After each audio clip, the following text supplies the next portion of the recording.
예, 금일 2022년 한국벤처창업학회 추계학술대회에 참석해 주신 내빈 여러분들께 우리 학회 회장단 및 발전위원 그리고 이사님들을 대신해 먼저 진심으로 감사의 말씀을 드립니다. 이번 학술대회는 온라인으로 실시간 중계되고 있음을 알려드립니다. 저는 오늘 개회식과 시상식의 사회를 맡은 한양대학교 경영대학 파이낸스 경영학과 강형구 교수입니다. 예, 한양대학교 창업지원단 부단장도 역임하고 있습니다. 네.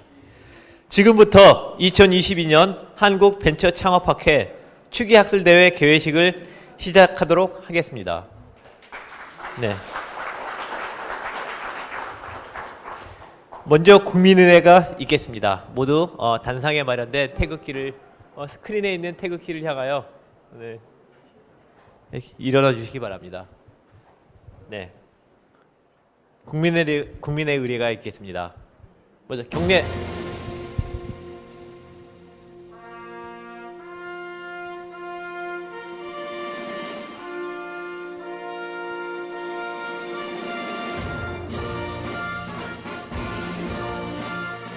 나는 자랑스러운 태극기 앞에 자유롭고 정의로운 대한민국의 무궁한 영광을 위하여 충성을 다할 것을 굳게 다짐합니다.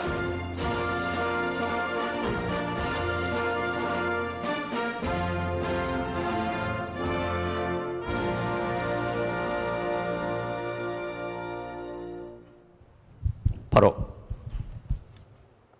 내빈 여러분 모두 착석하여 주시길 바랍니다.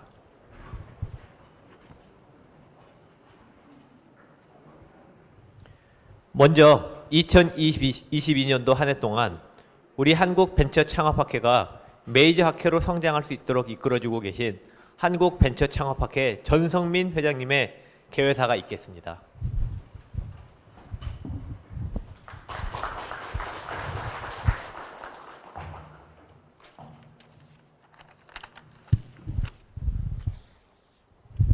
안녕하십니까. 벤처창업학회장 전성민입니다. 인사 말씀에 앞서 지난주 이태원에서 유명을 달리한 분들의 명복을 빌며 상심이 크신 유가족 여러분들께 위로의 말씀을 전합니다. 오늘 서울창업허브 M+에서 학회를 개최하게 돼서 매우 영광으로 생각합니다. 또 아울러 참석해 주신 모든 분들께 깊은 감사의 말씀을 드립니다. 우리 벤처창업학회는 2006년 4월 창립되어 지금에 이르고 있습니다.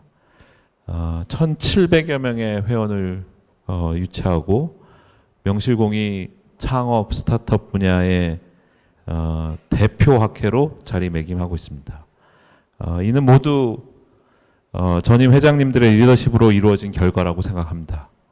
특별히 올해는 지난 8월 우리 학회에서 처음으로 미국 아카데미 오브 매니지먼트 학회에 여기 참여하신 한인 교수님들과 인적 교류를 시작함으로써 국내 최고의 스타트업 학회이자 동시에 글로벌 네트워크를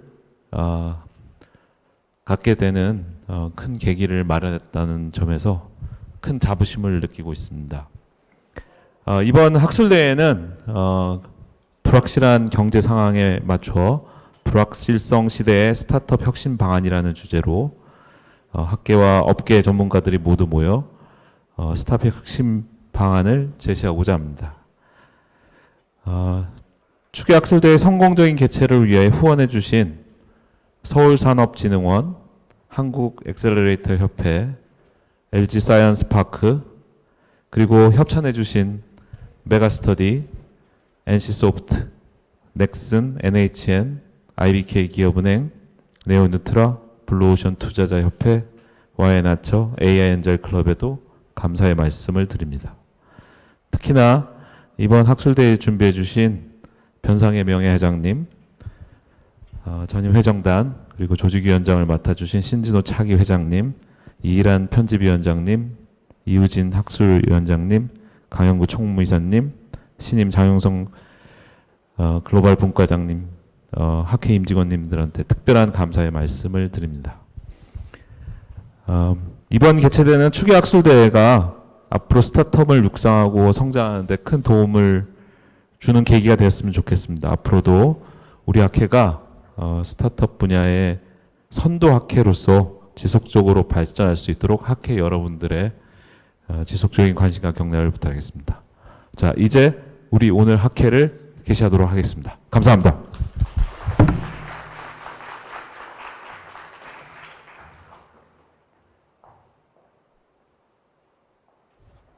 네, 이어서 오늘 우리 학술대회가 의미 있고 더욱 빛이 날 수 있도록 참석해 주신 한국 엑셀러레이터 협회 신진호 협회장님의 환영사가 있겠습니다.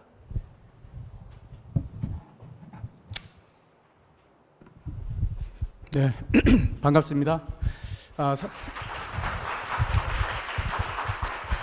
사실 오늘 그 오세훈 시장님께서 축사를 하시고 또 그 환영사를 서울산업진흥원의 김현우 대표이사님께서 해주시기로 되어 있었으나 얼마 전에 이태원 참사로 인해서 제가 축사를 대신하게 되었습니다. 어쨌든 이 서울산업진흥원이 지금 관리를 하고 있는 이 건물은 작년 말에 입주를 했고 많은 스타트업을 지원하는 이 공간입니다. 이 공간에 오셔서 이 학술대회를 관람해 주시고자 오신 여러분들 너무 감사드리고 환영합니다. 이번 학술대회 드레스 코드가 청바지래요. 그게 이제 우리 그 전서민 학회장님께서 발의를 해서 청바지를, 저도 사실 제가 청바지가 없습니다. 그래서 급히 샀어요. 이게 원래 그 학교 다닐 때, 대학교 때까지는 뭐 즐겨 입었던 옷인데 사회 나와서 제 개인적인 생각으로는 갑자기 불편한 옷이다라고 생각이 들었나 봐요. 그래서 면바지만 입다 보니까 갖고 있는 청바지를 다 버리고, 그래서 없어서 이번에 청바지를 불편한 것 같다는 생각이 있었지만 사서 입어봤더니 너무 편한 거예요. 그러니까 제가 제 인식이 정말 약간 불완전했던 거죠. 오늘 저처럼 불완전한 인식을 오늘 학술대회의 많은 전문가들의 고견을 들으시고 인식의 저변을 확대하는 그러한 멋진 학술대회가 되기를 기원드립니다. 감사합니다.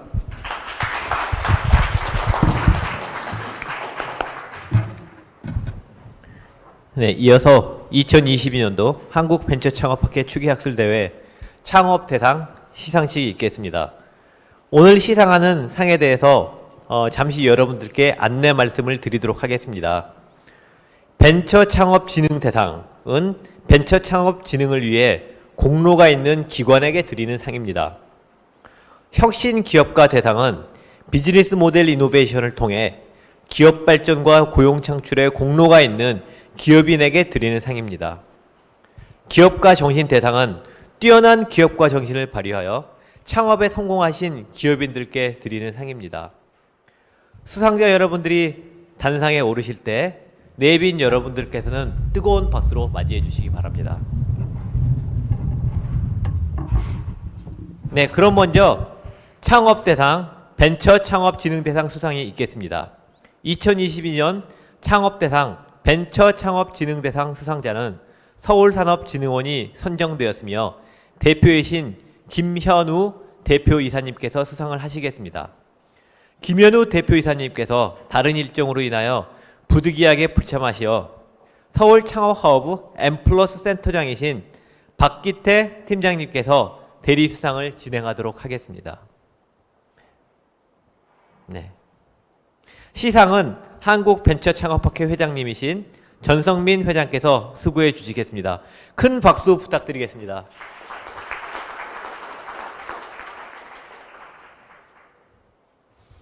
서울산업진흥원 공적조서. 금일 벤처창업진흥대상을 수상하게 된 서울산업진흥원은 서울시 창업정책 컨트롤 타워로서 민간과 함께 우수 기업을 육성하고 대중견기업 협력으로 스타트업의 글로벌 시장을 여는 창업 혁신 플랫폼을 구축하고 있습니다. 특히 마곡 산업단지에 입소한 대중견기업과 전국의 유망기술 보유 스타트업 간의 비즈니스 협력 기회 등을 제공하여 대중소 동반 성장을 위한 상생협력 모델을 구축하는 등 창업진흥과 창업 활성화에 큰 공을 세워 금일 시상을 진행하게 되었습니다.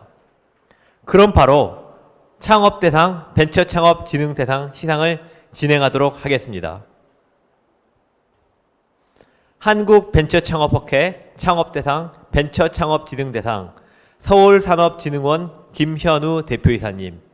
그 기관은 갈수록 치열해지는 기업 경쟁 환경에서 벤처창업 기업의 지속적 성장과 생태계 활성화에 기여한 공로를 높이 평가하여 본상을 수여합니다.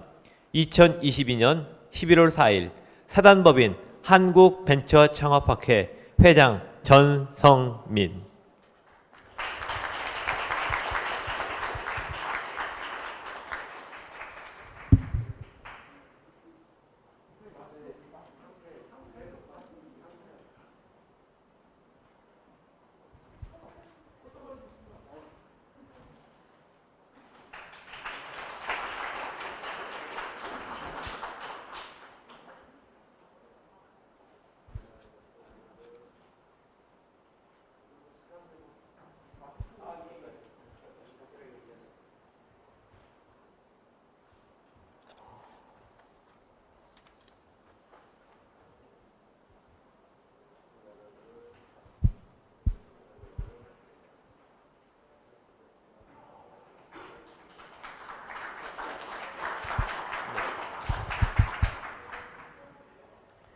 다음은 혁신기업가 대상 수상이 있겠습니다. 2022년 창업대상 혁신기업가 대상 수상자는 3프로TV 김동환 의장님으로 선정되었습니다. 수상자이신 김동환 의장님께서는 단상으로 올라와 주시기 바랍니다. 시상은 한국벤처창업학회장이신 전성민 회장님께서 역시 수고해 주시겠습니다. 큰 박수 부탁드리겠습니다.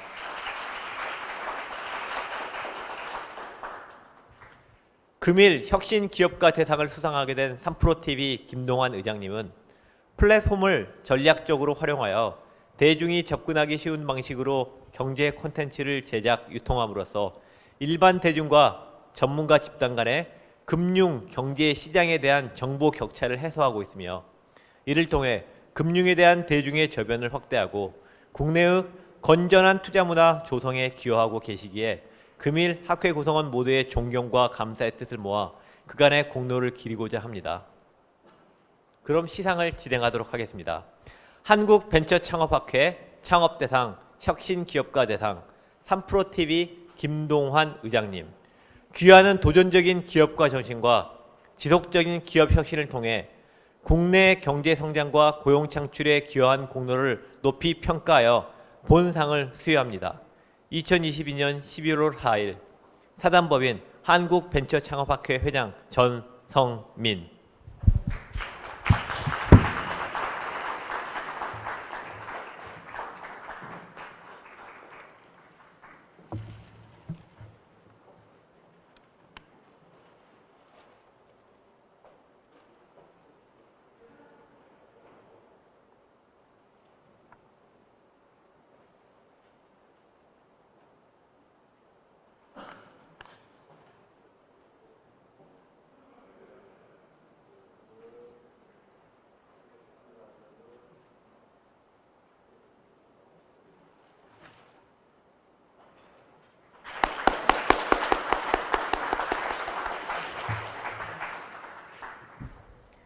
다음은 기업가 정신대상 수상이 있겠습니다.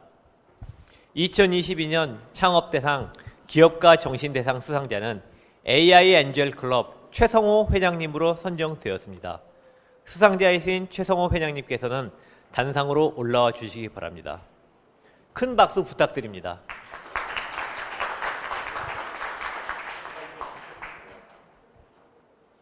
금일 기업가 정신대상을 수상하시는 AI 엔젤 클럽 최성호 회장님은 치과 의원 원장 및 AI 엔젤 클럽 회장으로 2014년도부터 50개 이상의 회사에 투자하고 자문 활동을 하는 등 엔젤 클럽 및 개인 투자 조합 운영을 통한 벤처기업 투자에 직접적으로 기여하고 있습니다.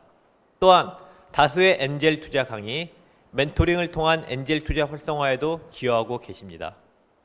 AI 엔젤 클럽은 메디컬 바이오 헬스케어 분야 시드 투자에 오랜 경험과 노하우를 겸비한 국내 최대 공인 엔젤 투자 클럽입니다. 그럼 바로 시상을 진행하겠습니다. 한국 벤처 창업학회 창업대상, 기업가정신 대상, AI 엔젤 클럽 최성호 회장님, 귀하는 혁신적인 기업가 정신을 바탕으로 성공적으로 기업을 운영함으로써 젊은 창업인들에게 모범적인 기업가상을 제시한 공로를 높이 평가하여 본상을 수여합니다. 2022년 11월 4일 사단법인 한국벤처창업학회 회장 전성민.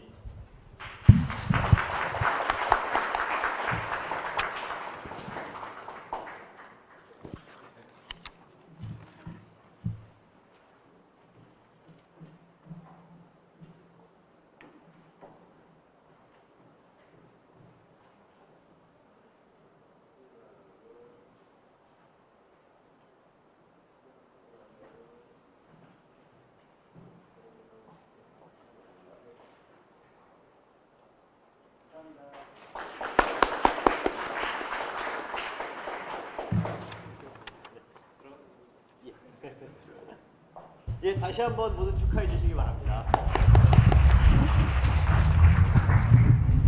이렇게 해서 2022년도 사단법인 한국벤처창업학회 창업대상 시상식을 모두 마쳤습니다.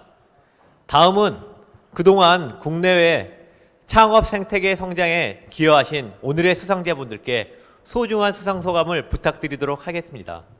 먼저 서울산업진흥원 김현우 대표이사님의 수상소감을 듣도록 하겠습니다.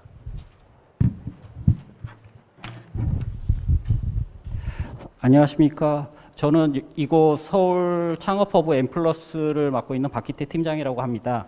서울산업진흥원 김현우 대표님과 임원들께서 지금 1년마다 진행되는 서울시 행정사무감사를 받고 계셔서 대신 수상하게 되었습니다. 이에 대표님의 감사 말씀을 대신 전달하고자 합니다. 우선 이런 자리를 마련하고 뜻깊은 상을 수상해 주신 한국벤처창업학회에 감사의 말씀을 드립니다. 서울산업진흥원은 민간과 함께 우수기업을 육성하는 공공의 엑셀러레이터입니다. 87개 펀드 3조 6천억 원 규모의 펀드를 만드는 등 벤처 스타트업 등을 위한 투자 생태계 활성화를 위해 노력하고 있으며 혁신 기술 사업화 성공률은 81%를 달성하고 있습니다. 그리고 대중견 기업과 스타트업이 함께 글로벌 시장을 여는 오픈 이노베이션 기반의 창업 혁신 플랫폼을 구축하고 운영하고 있습니다. 한국 벤처 창업 학회에서 우리에게 대한민국의 혁신 성장을 이끌 벤처 스타트업 육성에 더욱 매진하라는 의미로 준 상이라 생각하며 감사의 말씀을 드립니다. 코비드19를 극복해 가고 있지만 우리 창업계는 불확실성 시대를 맞고 있는데요. 이럴 때일수록 한국 경제의 다음 도약을 위해서는 벤처 스타트업이 중요하다고 확고히 인식하고 있습니다. 우리는 서울을 생각합니다. 또한 여러분의 미래를 생각합니다라는 마음가짐으로 앞으로도 서울산업진흥원은 혁신적 벤처 스타트업을 발굴하고 해당 기업들이 창업에 성공할 수 있도록 다양한 지원을 하도록 최선을 다하겠습니다. 감사합니다.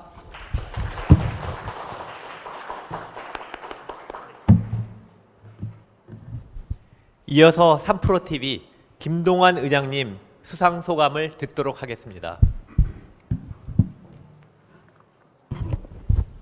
안녕하세요. 3프로TV의 김동환입니다. 반갑습니다. 저는 이제 소비자학회에 이사하면서 회원인데 그 학회는 한 번도 안 가고 여기 창업학회에 와서 상 받고 말씀을 하려니까 그 회장님한테 되게 죄송한데 우리 전성민 회장님과 신임 신진호 회장님께 감사드리겠습니다. 그리고 이렇게 성원해 주신 여러분께 다시 한번 감사드리고요. 아까 그 수상을 하는데 취지를 이렇게 말씀해 주셨는데 대부분의 경우에는 해당이 안 되는 것 같고요. 딱 두 가지에 해당이 되는 것 같습니다. 하나는 도전적이라는 거에 대해서 좀 해당 사항이 있는 것 같습니다. 제가 56세입니다, 올해.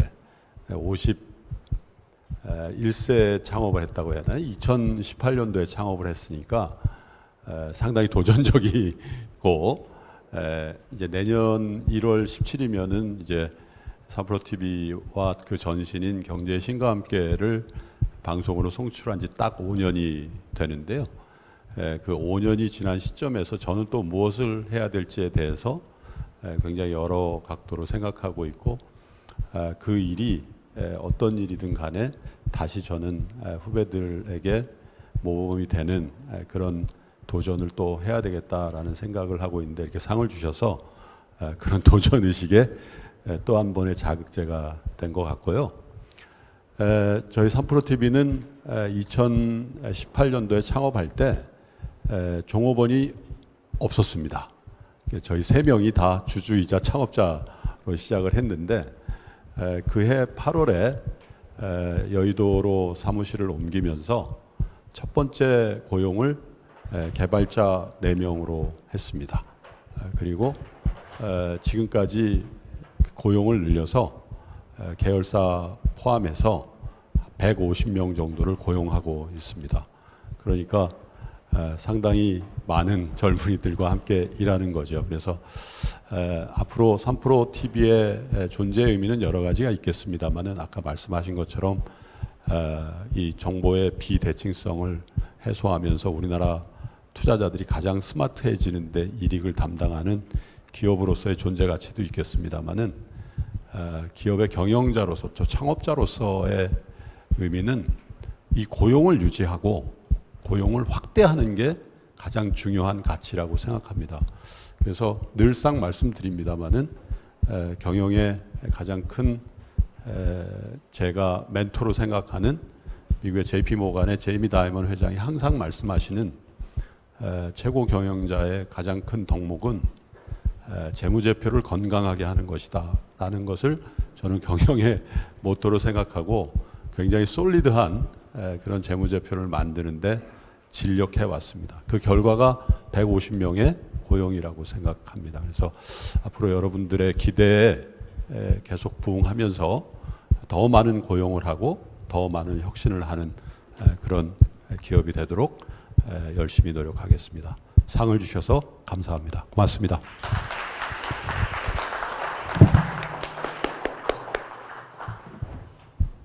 이어서 AI 엔젤 클럽 최성호 회장님의 수상 소감을 듣도록 하겠습니다.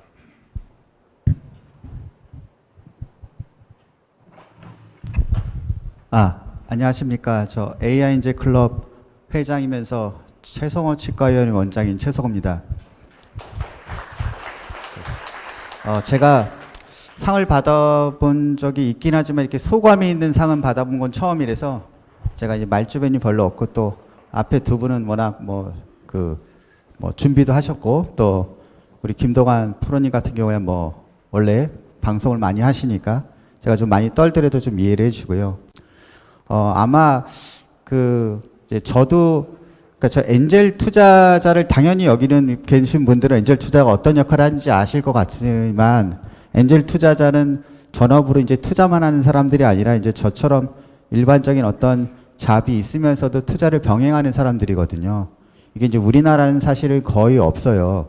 그래서 아마 저에게 이런 상을 주신 것 같고, 저희가 2014년부터 처음에 이제 몇 명이 시작하다 보니까 제가 이제 치과 의사면서 또 투자를 하다 보니까 가장 듣기 싫었던 말이 뭐냐면 엔젤 투자자는 이제 비전문적이고 또 아마추어 아니냐는 말을 가장 듣기 싫었어요, 사실은.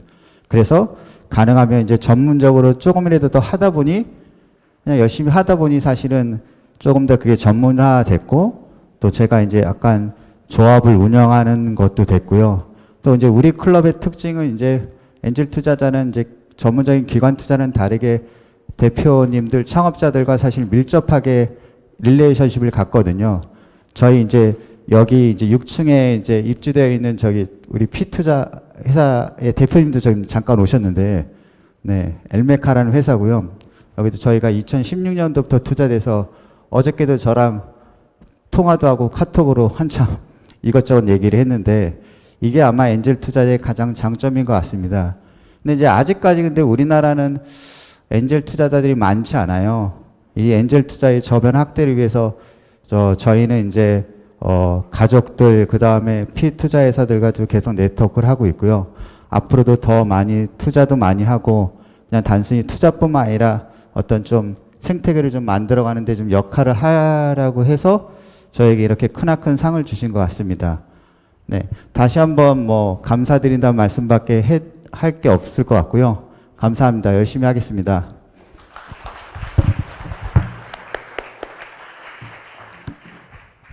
다시 한번 오늘 상을 수상하신 김현우 대표이사님, 김동환 의장님, 최성호 회장님께 여러분의 뜨거운 박수 부탁드리겠습니다.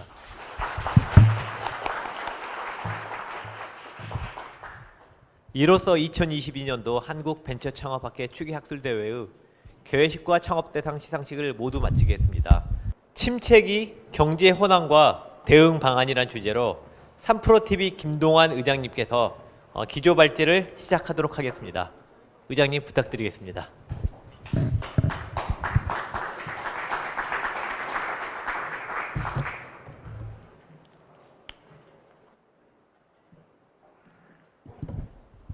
확실히 그 스타트업 관련된 학회라서 효율성을 굉장히 추구하시는군요. 상도 주고 발제도 시키고 토론도 예, 우리말로 일타삼피라고 그 굉장히 큰 변화의 초입에 있는 걸 여러분 느끼십니까? 예, 뭔가 이 오감으로 뭔가 오고 있는데 이게 금방 지나갈까 혹은 좀 심각한 일들이 벌어질까 이런 생각들을 요즘 들어서 많이 하시죠. 아까 이제 몇몇 분들과 차를 나누면서 얘기를 했는데요. 제가 매우 독특한 경험을 요즘 하고 있습니다. 3프로TV는 2018년도부터 이런 일을 했습니다마는 그동안에 굉장히 빠른 속도로 성장을 했죠. 근데 지난 6, 7월부터 저희의 그 동시 접속자 그리고 저희 컨텐츠의 소비 시간, 광고비 이런 것들이 좀 정체 상태였습니다. 그래서 저는 이제 경영자로서 또 컨텐츠를 만드는 사람의 입장에서 이걸 어떻게 극복하지 이런 생각들을 가지고 지난 추석 때 정말 없는 시간을 짬을 내서 4년 만에 창업 이후에 처음으로 가족들과 휴가를 갔습니다. 런던과 이스라엘을 갔는데요. 그 귀국을 하고 나서 딱 그 모든 컨텐츠의 소비 지표들을 보니까요.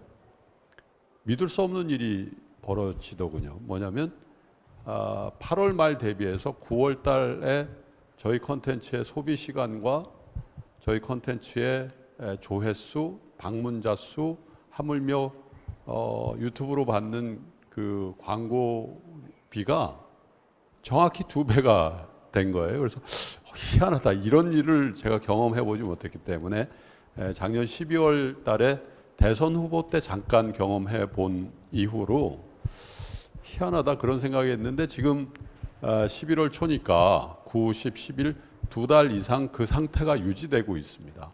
그래서 저 나름대로 원인 분석을 해보니까 두 가지였던 것 같아요. 하나는 이 코로나가 이제 거의 현실 세계에서 해제되면서 우리가 지금도 실내에서 마스크를 쓰고 있습니다만은 뭐 출장 갔다 오신 분들은 이거 우리나라만 지금 하고 있는 일이거든요. 밖에서 쓰지 말래도 지금 다 쓰고 계시잖아요. 이게 습관의 힘이 이렇게 무서운데 제가 뭐 동남아도 가보고 영국도 가보고 이스라엘 가보았습니다만은 실내에서도 안 씁니다. 근데 이렇게 하다 보니까 생활의 패턴이 집에서 직장 혹은 재택 집 이렇게 도시다가 코로나가 해제되면서 저만 하더라도 퇴근길에 집으로 바로 직행하는 케이스가 예, 전 같으면 3일 내지 나흘 정도 됐었는데 지금 하루 정도밖에 안 되잖아요. 예, 유튜브를 보는 시간이 줄었다는 거죠.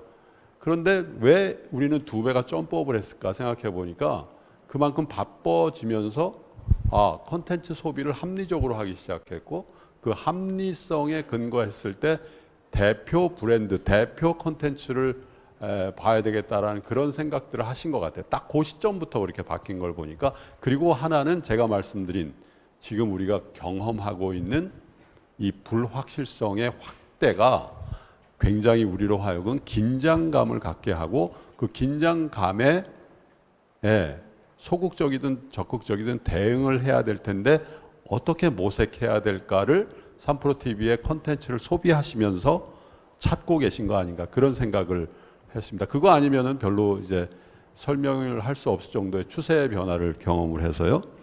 그래서 오늘은 제가 사실 1시간 이상 해야 될 얘기인데 우리 집행부에서 저보고 20분 만에 끝내라 그래서 여하튼 최대한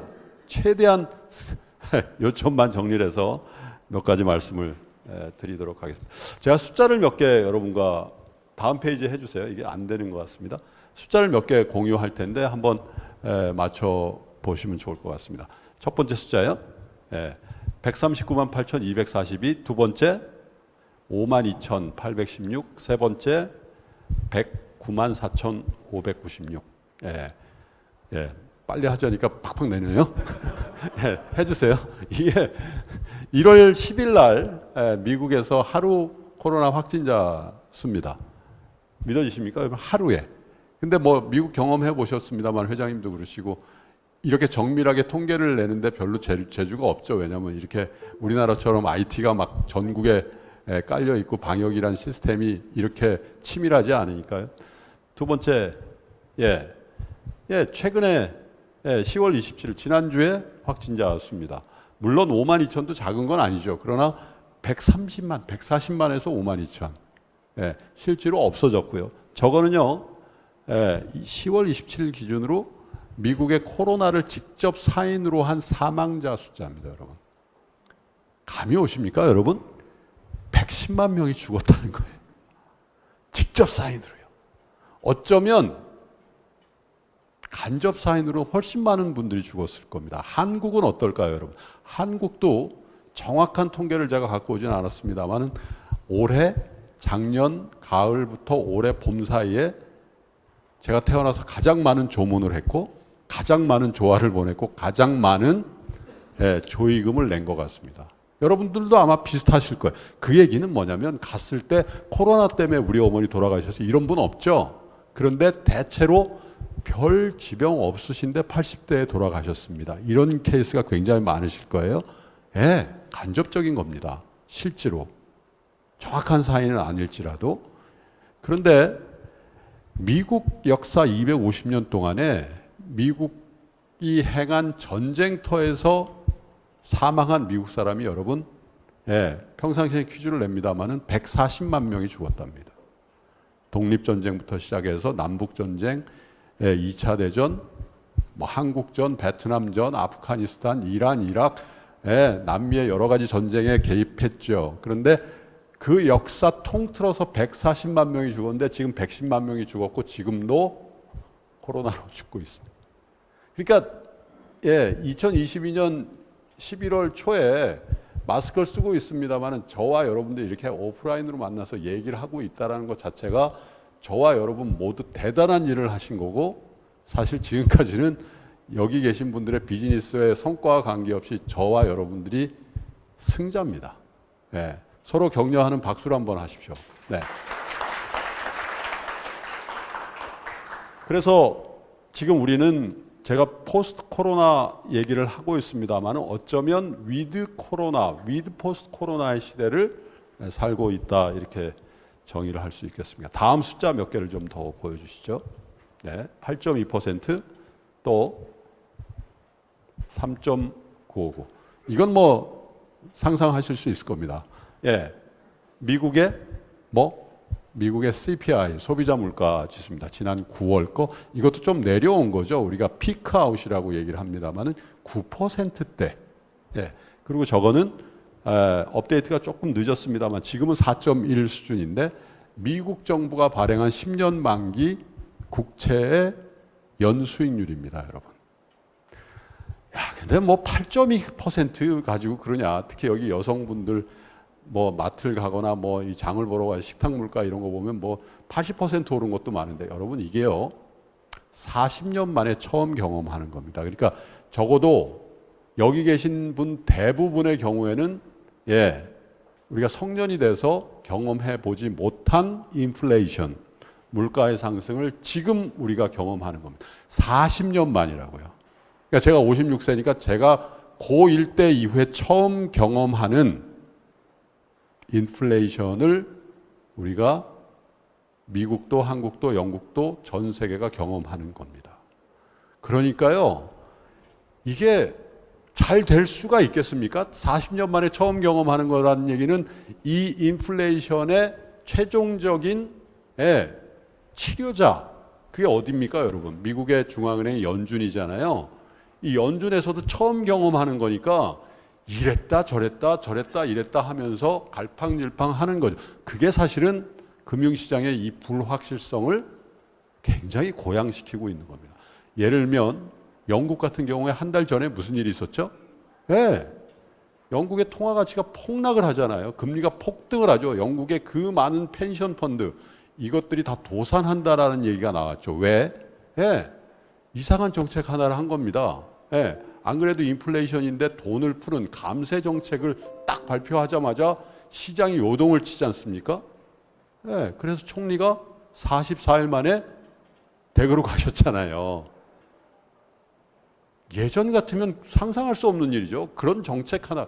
그런데 처음 경험하는 이 하이 인플레이션, 이 인플레이션이라는 녀석이 처음 돌출한 상황에서 잘못 대응하는 정책 하나로 정권이 바뀌어버린다. 심각한 겁니다.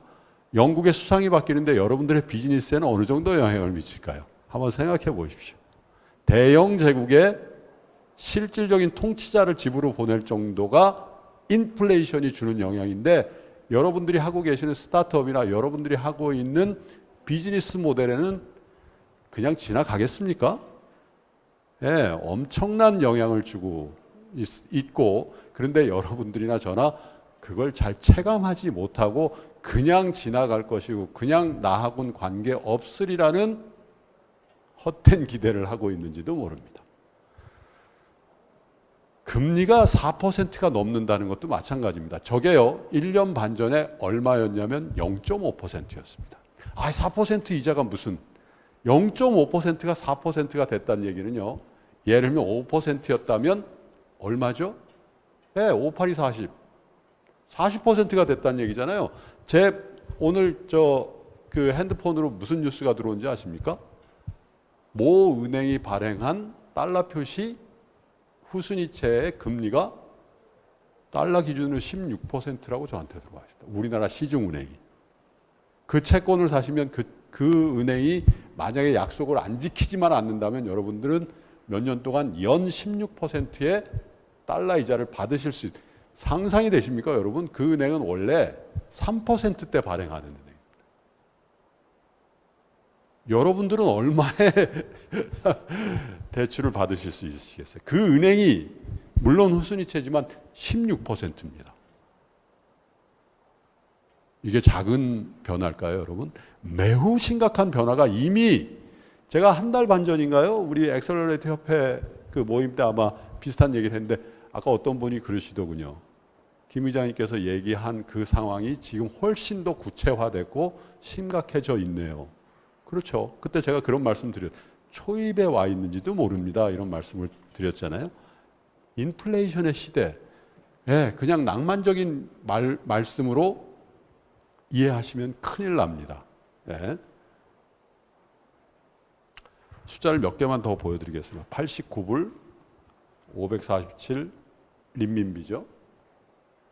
국제유가입니다. 이거 많이 다운된 게 89불이에요. 130달러까지 갔었고 180달러 갈 거라고 했던 게 다행히 이렇게 낮아져 있죠. 이건 리튬입니다. 리튬. 엄청 올랐죠. 그래서 어떤 상장회사 리튬 광산 뭐 계약했다고 지금 뭐 주가가 5배씩 오르고 그러잖아요. 예. 무슨 얘기냐? 인플레이션이라는 게 이게 그냥 지나갈 것이냐 아니면 뭔가 굉장히 구조적이고 이게 뭔가 오래 우리랑 친하게 지낼 것 같고 뭔가 이런 생각들을 좀 해야 될 때라는 거죠. 그런데 아까 제가 말씀드린 이 인플레이션의 최종 치유자 역할을 해야 될 미국의 연준의 수장 제롬 파월 의장이 작년 하반기까지만 뭐라 그랬냐면 이 인플레이션은 뭐라 그랬죠? 트랜지토리한 인플레이션입니다. 즉 일시적인 겁니다. 이렇게 얘기를 했죠. 그걸 다 우리가 신뢰했던 겁니다. 왜? 권위가 있으니까요. 지금까지 다 그들이 얘기한 대로 됐으니까. 그래서 우리가 뭘 했죠?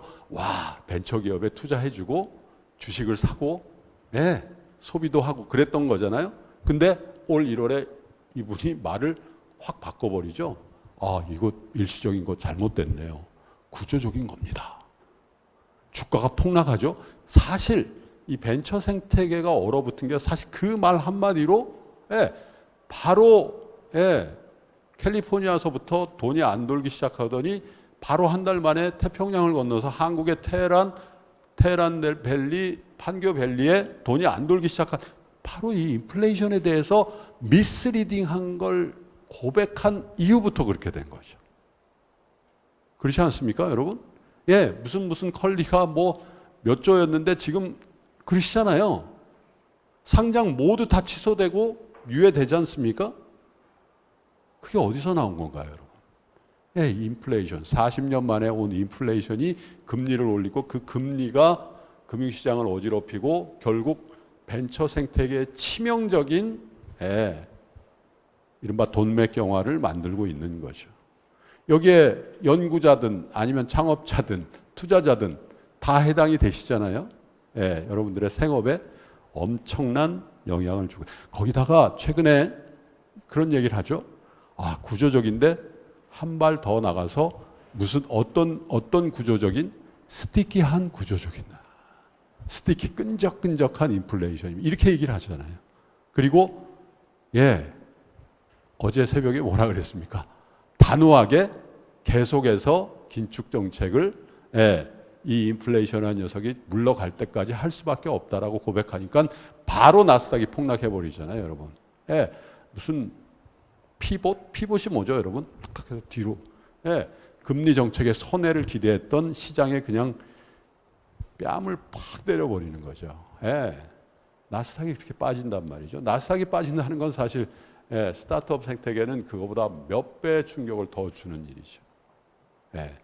심각합니다. 그리고 이게 그냥 우리가 주식 투자자들이 흔히 얘기하듯이 내년 봄에는 뭐 될 거야. 뭐 어차피 경기 사이클 안 그럴 수도 있다라는 생각. 제가 모르죠. 근데 주의를 환기시켜 드리는 게 제 몫이라고 생각하고 그 말씀을 올해 내내 이 강의를 하고 있고요. 왜? 처음이니까요. 40년 만에. 마지막 숫자 몇 개를 좀 보여드리겠습니다. 처참한 숫자인데 최근 들어서 조금 좋아진 숫자입니다. 메타의 주가 하락. 페이스북이 75%가 주가 하락. 시총 기준으로 한때 탑5에 들어 75%가 된 게 아니라 75%가 빠졌다니까요. 카카오뱅크 뭐 어제 많이 올랐더라고요. 83% 빠졌었습니다. 신규 상장 종목. 정말 회한이 듭니다. 이거 상장할 때요.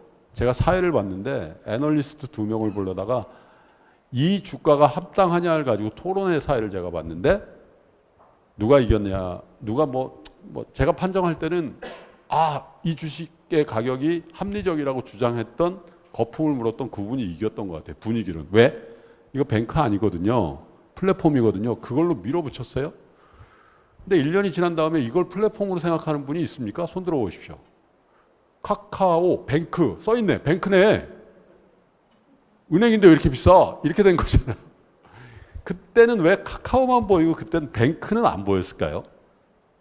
카카오 뱅크인데 은행법의 제약을 받는 뱅크라는 걸 1년 지나서 80몇 퍼센트 주가가 빠진 다음에 우리는 인식한다는 겁니다. 물론 앞으로 어떻게 될지 몰라요. 그러나 이미 훼손될 대로 다 훼손돼서 직원들은 어떻게 됐습니까 지금? 우리 사주 이렇게 돼 있는 거예요. 네.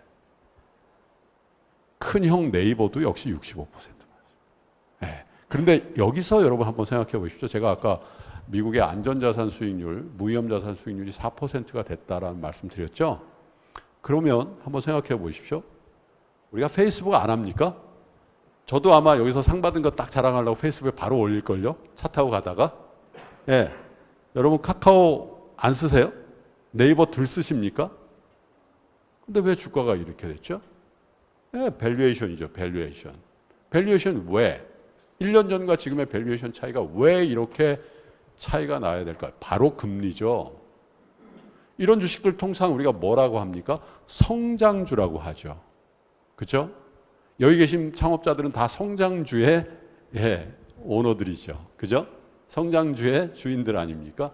그런데 금리가 저렇게 5%, 10% 혹은 위험한 자산에 대한 금리는 20%씩 오른다라는 건 이 성장의 가치를 훼손시키죠. 예를 들면 지금 지구상에 있는 가장 확실한 성장주 테슬라잖아요. 테슬라가 왜 천슬라가 됐을까요? 예, 이 추세로 성장을 계속하면 적어도 2040년, 2035년 되면 와, 테슬라의 매출과 이익이 얼마가 됐을까 쉽게 상상할 수 있는 그죠? 포뮬라인데 그거를 쭉 당겨서 2020년 1월에 딱 밸류에이션 해보니까 천슬라가 됐다는 거거든요. 근데 그때 전제 조건은 거의 0% 금리로 예. 근데 지금 5%잖아요. 무위험 자산 수익률이 리스크 없이 가득한 이 리스크 없이 우리가 향유할 수 있는 수익률이라는 게 4, 5% 되잖아요. 미국채 수익률이. 그걸로 매년 테슬라의 밸류를 디스카운트 해야 되잖아요. 당연히. 왜? 내가 0%였던 걸 내가 그냥 은행에 맡겨도 5%를 주니까 테슬라의 성장은 매년 5%씩 훼손시켜도 합리적이지 않습니까? 예, 그걸 당한 거죠. 거기다가 예, 너무 비쌌네라는 예, 반성이 함께 오니까 80% 이상씩 주가가 이것만 그런 거 아닙니다. 여러분 넷플릭스도 그렇고 뭐 한국의 쿠팡도 그렇고 다 이렇게 돼 있죠. 성장의 가치가 그만큼 훼손 당하는 거죠. 예, 자산 버블의 정상화의 시대. 얼마나 더 될는지 모르죠. 그거는 뭐에 달렸을까요? 인플레이션에 달렸다는 겁니다. 그냥 자율 반등 없고요. 인플레이션이 잦아들어야 이런 주식들이 다시 예, 성장의 가치를 표현할 수 있는 시기에 들어갈 거다라는 겁니다. 자, 제가 이제 정리를 좀 해볼게요. 코로나 위기가 2020년에 왔죠. 초에. 예. 그런데 이 위기는요, 그 전에 우리가 경험했던 외환위기, 금융위기, 유럽 재정위기, 이거하고 완전히 다릅니다. 왜? 동시에 왔죠. 전 세계가.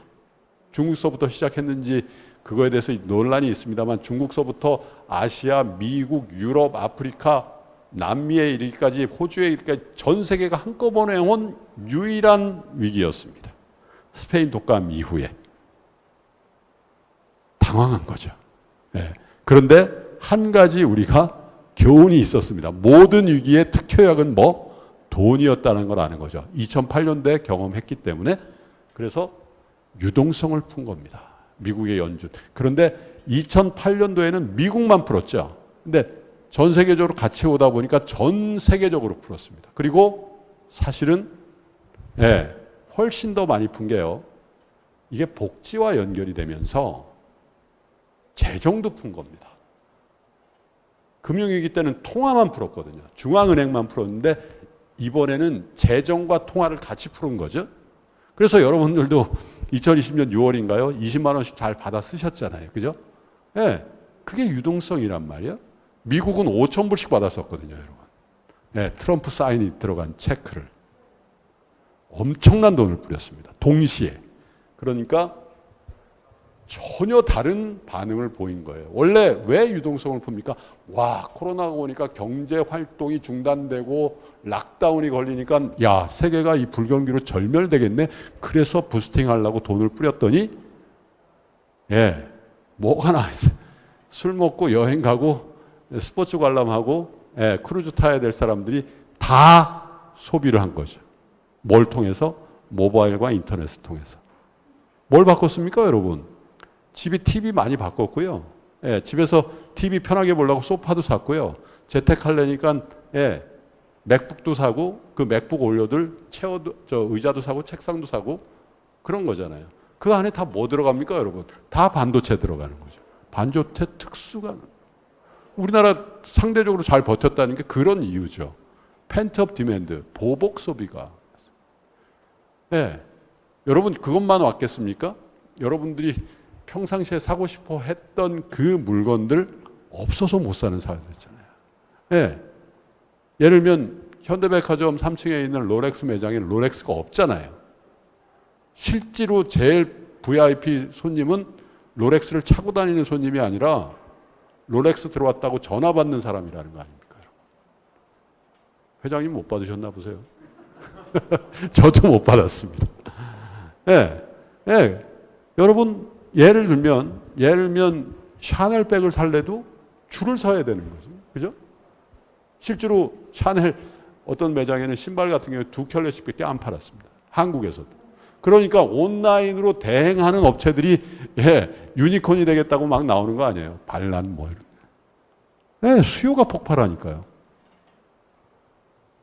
그런데 공급이 부족한 거죠. 대표적인 게 뭡니까? 차량용 반도체. 네, 제가 큰 실수를 한 게 바로 이 대목인데요. 저는 비즈니스를 미국에서 하고 여기서 해봅니다만은 야, 돈이 없어서 못 사지 뭐 물건이 없어서 못 판다는 것을 믿지를 않습니다. 그런데 하물며 현대자동차도 주문을 하면 1년을 기다린다? 절호의 찬스라고 생각했어요, 제가. 야, 이럴 때 주식을 사야지. 금방 풀릴 거야, 공급망 이건. 그런데 지금도 1년 기다려야 되죠. 테슬라 전 차종 1년 반씩 기다려요. 중고차 가격이 신차 가격을 넘어서는 미중유의 사태가 벌어지는 게 왜 그렇습니까? 바로 공급 부족 때문에 그런 거예요. 자, 쉬운 얘기죠. 펜트업 디맨드에 공급 부족이 같이 오면 뭐가 옵니까, 여러분? 예, 인플레이션 오는 건데. 예, 심한 인플레이션이 온 겁니다. 근데 이게 재화의 소비에서 코로나가 없어지니까 뭐의 소비로? 서비스의 소비로 넘어가면서 아까 제가 얘기한 구조적이고 스티키한 인플레이션으로 변질되는데 그 기본이 뭐냐? 임금이라는 겁니다. 예. 다 공감하실 거예요. 임금이 엄청나게 올랐죠. 사람 구하기 엄청 힘들죠. 경기는 안 좋다는데 그런 상황이 된 거죠. 임금은 뭐가 있습니까, 여러분? 하방 경직성이 있죠. 한번 올려준 임금 다시 못 낮추잖아요. 예. 그런 겁니다. 여기까지는 다 잊어버리십시오. 근데 제가 지금 드리는 말씀 중에 두 단어, 빨간 글자로 되어 있는 두 단어를 잘 기억하십시오. 이 얘기를 저 같은 사람들이 방송을 통해서 계속 하게 되면 아마도 여러분들이 마음 놓고 투자하고 마음 놓고 경영하는 환경이 더 지연된다는 뜻으로 제가 드립니다. 뭐냐면 자, 이렇게 하면 정부에서 중앙은행에서 뭘 하냐면 정책을 선회합니다. 뭘로? 긴축 정책으로. 돈을 흡수하는 정책으로 가죠. 금리를 올리고 예, 시중에 있는 돈을 빨아들이려고 하죠. 경기를 다운시켜야 물가가 빠질 테니까요. 그런데 예, 전과가 있는 겁니다. 무슨 전과가 있냐면 예, 경기를 살릴 때 금리를 0% 제로 금리까지 낮추는 것도 모자라서 뭘 했죠, 여러분? 이른바 양적 완화를 했잖아요. 그건 뭐냐? 예, 제로 금리 가지고도 경기가 안 살 것 같으니까 돈을 인위적으로 뿌려야 되는데 그냥 뿌리면 혼란스럽잖아요. 돈 주우러 다니다가 사고 나잖아요. 그러니까 채권을 사들이고 돈을 푼 거거든요. 그걸 양적 완화라고 하죠. 거꾸로 하는 겁니다. 금리를 올려도 경기가 인플레이션에 안 잡힐 것 같으니까 돈을 빨아들이고 채권을 내는 겁니다. 그걸 양적 긴축이라고 합니다. QT, Quantitative Tightening.이라는 겁니다. 이걸 하고 있는데 사실은 금리와 이걸 같이 하고 있는 거거든요. 근데 우린 잘 이걸 잊어버려요. 사실 이게 굉장히 중요한 겁니다. 그리고 이렇게 되면 언젠간 경기가 이제 꺾이죠. 근데 실제로 거의 모든 경기 예측가들이 내년 1분기 이후에 미국은 뭐 경기 침체, 리세션이 올 것이다라고 얘기하죠. 그런데 이 경기의 모멘텀은 두 가지가 있습니다. 하나는 그냥 소프트하게 경기의 순환 과정으로서의 수축기, 그리고 경기가 안 좋아 이 정도. 그런데 잘못된 운전 기장이 소프트 랜딩 됩니까? 턱턱턱 이렇게 되죠. 그게 뭡니까? 스태그플레이션입니다. 경기를 훼손시켜 가면서까지 금리를 올렸는데 뭐는 안 잡혀요? 인플레이션 안 잡히고 경기만 급강화하는 상황. 그걸 지금 우리가 목전에 두고 있다라는 거죠. 그러면 금융이 어디로 가냐? 실물로 가는 겁니다. 금융시장의 변동성이 결국 실물을 전염시키는 단계까지 갈 것이다. 이렇게 보는 거죠. 그래서 양적 긴축과 스태그플레이션이라는 얘기가 자주 회자된다는 건 우리가 마음을 놓을 수 없는 상태임을 방증하는 거라고 생각하고, 여러분들의 경영도 훨씬 더 보수적으로, 여러분들의 투자도 훨씬 더 보수적으로 해야 되는 전제가 될 것이다. 마지막으로요, 여기 그림에 있는 게 코뿔소입니다. 코뿔소는 원래 무슨 색깔이죠? 원래 그레이, 원래 회색이죠. 회색 코뿔소가 출현한다는 거예요. 2008, 9년도는 우리가 코뿔소가 아닌 백조를 얘기했습니다. 무슨 백조? 검은 백조, 블랙 스완. 그건 뭐 따뜻한 아이스 아메리카노 같은 얘기잖아요. 있을 수 없는. 근데 회색 코뿔소는 에지이지예요. 원래 그랬어요. 그런데 무서운 줄 모르죠. 원래 있었으니까. 그리고 천천히 옵니다. 우리 같은 사람들이 계속 인플레이션이 회색 코뿔소가 된다라고 얘기를 했음에도 불구하고 우린 준비 안 합니다.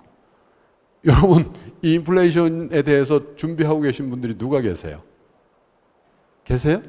안 합니다. 나라도 안 하고 기업도 안 하고 가게도 안 하죠. 그러니까 허둥지둥 되는 거죠. 지금 현재. 그래서 영국의 총리가 바뀌고 이런 거죠. 그리고 거의 모든 나라의 지지율이 폭락을 하고 어떤 나라들 사이에는 전쟁이 나기도 합니다. 인플레이션이 만드는 거예요. 회색 코뿔소가. 인플레이션 말씀드렸고, 비대면 경제 여러분 잘 아시니까 엄청난 양극화를 낳을 겁니다. 만약에 제가 인연이 있다면 한 5년이나 6년 정도 돼서 이 학회에 다시 초대해 주십시오. 그러면 와, 우리가 5년 전에 그런 얘기를 했는데 엄청난 양극화를 경험했네요. 확실합니다. 이 인플레이션 기간이 끝나면요, 현명한 부자는 훨씬 더 큰 부자가 될 거고, 여기에 둔감하게 반응한 분들은 훨씬 가난해지고, 기업도 마찬가지고 국가도 마찬가지입니다.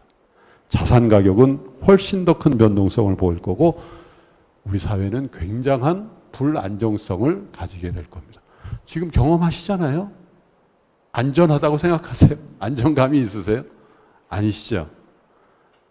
우리는 여기서 한 가지, 요거 한 가지는 좀 생각해 보십시오. 저는 52세 때 창업을 했습니다. 자본금 5억을 가지고 창업을 했습니다. 모아서 저희 돈이었습니다. 제가 이런 인플레이션이 올 거라는 생각은 하지 않았습니다. 그러나 제가 한 가지 생각한 거는 지금 스타트업의 생태계가 영원할 거라는 기대를 하지 않았습니다. 펀딩해서 투자하고 사람을 모아서 플랫폼을 만들어가지고 성장을 보여주면 큰 성공을 거둘 것이란 이 생태계가 영원하지 않을 거고, 저는 거기에 어울리는 창업가가 아니라는 현실인식을 했습니다. 나이도 많고요. 구닥다리고. 그래서 제가 아까 말씀드리잖아요. 파이낸셜 스테이트먼트, 재무제표가 건강한 스타트업을 해야 된다라는 생각을 해요.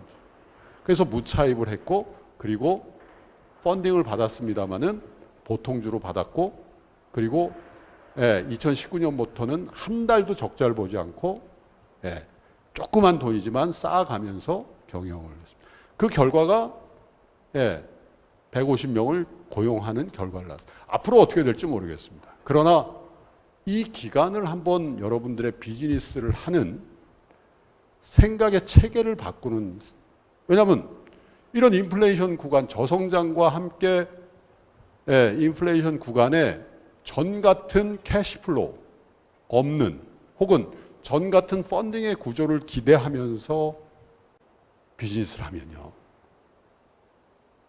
우리의 기대와 결과는 매우 다를 수 있습니다.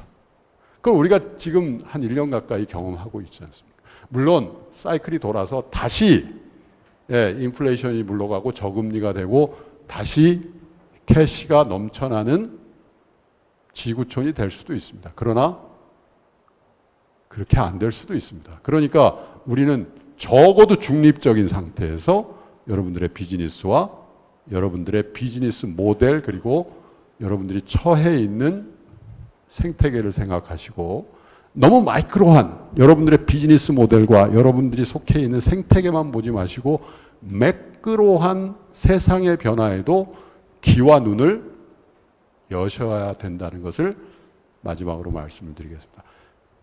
정해진 시간보다 좀 길었는데요, 또 토론의 자리가 있으니까 추가적으로 그때 또 말씀을 드리겠습니다. 고맙습니다.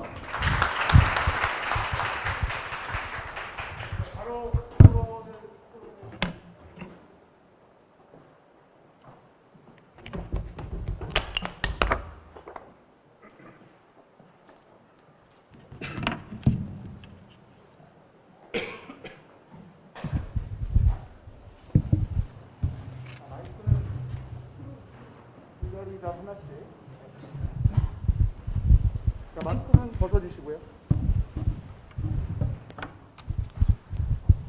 자, 오늘 토론자 소개해 드리겠습니다. 저는 아까 인사드렸죠. 자장을 맡은 한국엑셀러레이터 협회장 신준호입니다. 벤처캐피탈 VC 대표로 모셨습니다. 센트럴 투자 파트너스 백승재 대표님 모셨습니다. 시드 투자 전문 엑셀러레이터 대표로 킹고 스프링의 정진동 대표님 모셨습니다. 한국 벤처 창업학회 학회장을 역임하셨고 스타트업 창업 분야에 굉장한 권위를 갖고 계신 한밭대학교 양영석 교수님 모셨습니다. 이분 섭외하느라고 되게 힘들었는데요. 지금 싱가포르에서 귀국하자마자 바로 오셨습니다.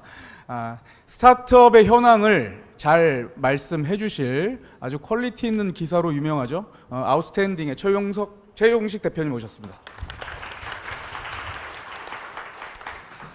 자, 김동완 의장님께서 굉장히 몰입도 있는 강의로 거시적인 측면에서 말씀을 해주셨어요. 근데 이 토론에서는 조금 우리가 관심 있는 이제 스타트업 쪽의 미시적인 부분에 대해서 말씀을 나눠보도록 할게요. 자, 최용식 대표님 먼저 지금 뭐 아주 암울한 키노트 이 말씀을 들었는데 지금 실제로 스타트업 현황 어떻습니까? 예, 김동완 의장님이 말씀하신 것처럼 사실 2020년, 21년이 가장 정점이었었던 것 같아요. 그래서 쿠팡이 그 1조 원씩 적자를 냈음에도 불구하고 이제 100조 원으로 상장함으로써 정말 굉장히 많은 그런 메시지를 냈거든요. 그래서 사실 긴가민가 있던 투자자들이라든지 창업자들도 리스크 테이킹을 하지 않는 게 오히려 더 큰 리스크다라는 이제 공감대가 생겼고요. 그때부터 굉장히 이제 공격적으로 IR을 하고 그리고 이제 비용 소진을 했던 것 같습니다. 근데 그러다가 이제 일련의 이슈로 올해 초부터 급격하게 냉각이 되면서 이게 여파가 지금 나타나고 있는데요. 가장 피해를 보고 있는 혹은 가장 힘든 곳은 지금 시리즈 B, C 단계 기업인 것 같아요. 그래서 한창 비용 소진을 해야 되고 성장을 해야 하는데 근데 이제 IR이 막혀버리다 보니까 이제 그게 다 재무적 위기라든지 손실로 오고 있는 그런 상황입니다. 그래서 근데 이제 이게 계속 연쇄적인 그런 문제를 내고 있는데 오늘 회라든지 아니면 뭐 메시코리아라든지 아니면 와차라든지 이런 회사들의 좀 재무적 위기가 보도가 되면서 그게 더 큰 불안이라든지 그런 문제를 일으키고 있는 것 같아요. 그래서 저희 아웃스탠딩에서도 관련 기사를 썼는데 그 창업자분이 직접 연락을 주셔서 물론 이제 좋은 의도로 쓰신 건 알겠지만 이게 이제 알려지면 LP들이 굉장히 이제 벤처 펀드에 있는 LP들이 동요를 한다. 그러면 우리가 지금 IR을 하는데 굉장히 어려워진다라는 이야기를 주시더라고요. 그래서 이게 일종의 이제 여론의 악화로 이어져서 더 큰 이제 위축, 긴축을 내는 분위기인 것 같고요. 그래서 여기에 맞춰 이제 스타트업 씬의 위기감은 굉장히 높은 것 같고 대안을 마련하기 위해 다들 동분서주하고 있는 것 같습니다. 네. 자, 지금 스타트업의 문제와 이슈 지금 최 대표님께서 말씀하신 것처럼 지금 펀딩이 되고 있지 않는 겁니다. 펀딩 시장이 지금 얼어붙었다. 자, 백승재 대표님.